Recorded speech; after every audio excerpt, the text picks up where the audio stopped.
This video shows how to create outbound delivery and billing document. First, go to VA03 to go to sales order. Enter the sales order number. Click Sales Document. Click Delivered. Go to Picking tab. Enter storage location 0001. Click Post Goods Issued. Outbound delivery has been created.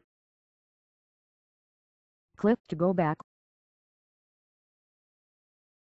Go to VA01 to create billing document. Enter outbound delivery number and press Enter. Click Save.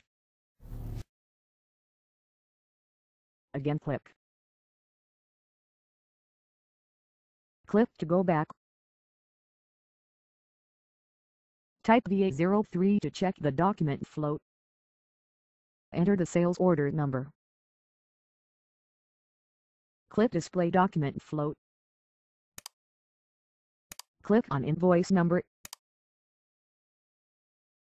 Click on Display Document to view the billing document.